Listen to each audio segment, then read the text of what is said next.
யாழ்ப்பாணத்திலே பிறக்காத எங்களுடைய அமைச்சர் சந்திரசேகர் அவர்கள் சிலையரும் யோசிக்கலாம், தான் சண்டிப்பனம் செய்து என்ன ஏதாவது செய்யலாம் என்று.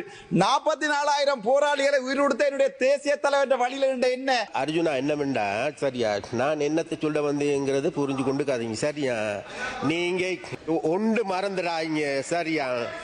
நாங்களும் உங்களை போன்று அந்த விளையாட்டெல்லாம் செய்யுமா இருந்தா உங்களுக்கு ஓடுறதுக்கு இடம் பத்தாது. உள்ளூராட்சி தேர்தலுக்கு சர்க்கஸ் கூடாரத்தில் நின்று ஆடுவதற்குரிய தேவையை உங்களை யாழ்ப்பாணத்து மண் இப்போது செய்திருக்கிறது. நான் உங்களுடைய ஆதரவாக இருந்தவன். என்னை திட்டமிட்ட ரீதியிலே டிசிசி மீட்டிங் வரக்கூடாது என்பதற்காக 23ஆம் தேதி நடந்த சம்பவத்துக்காக 29ஆம் தேதி வரை வெயிட் பண்ணி என்னுடைய மொபைல் போனை ட்ராக் பண்ணி எங்களுடைய மக்கள் தவறுதலாக உங்களில் ஏற்பட்ட நம்பிக்கையால் 3 கத்திரத்தோட்ட குமரைன பம்பையோன்னு சொல்லுவார்கள், சிங்களத்திலும் சொல்லுகிறேன்.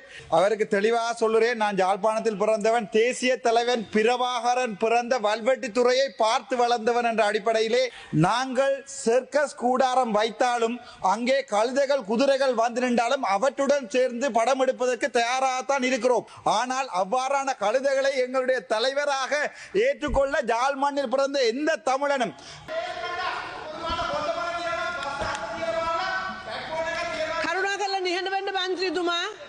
அனைவருக்கும் மாலை வணக்கம். நான் எதிர்பார்த்தேன் எங்களுடைய நீர்வள அமைச்சர் சந்திரசேகர் அவர்கள் இருப்பார்கள் என்று. அவருக்கு தெளிவாக சொல்லுறேன், நான் யாழ்ப்பாணத்தில் பிறந்தவன், தேசிய தலைவன் பிரபாகரன் பிறந்த வல்வெட்டி துறையை பார்த்து வளர்ந்தவன் என்ற அடிப்படையிலே நான் இந்த விடயத்தை அவருக்கு சொல்ல விரும்புகிறேன். நாங்கள் சர்க்கஸ் கூடாரம் வைத்தாலும் அங்கே கழுதைகள் குதிரைகள் வந்து நின்றாலும் அவற்றுடன் சேர்ந்து படம் எடுப்பதற்கு தயாராகத்தான் இருக்கிறோம்.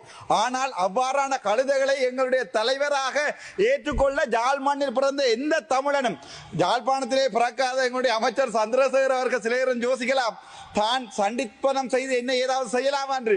44,000 போராளிகளை உயிரோடுத்த என்னுடைய தேசிய தலைவர் வழியில் இருந்த என்ன உங்களால் இப்படி விரட்டையில் வென்றது மிகவும் நகைப்புக்குரிய விடயத்துக்கு வருகிறேன். தேசிய அரசாங்க சக்தி இன்று வரை எங்களுடைய அண்ணன் எங்களுடைய இனத்தை காத்த ஒருவன் ஆனந்த சுதாகரன் விடுதலைக்காக இன்று வரை போராடி கொண்டிருக்கிறோம். அவனுடைய குழந்தைக்காக போராடி கொண்டிருக்கிறோம்.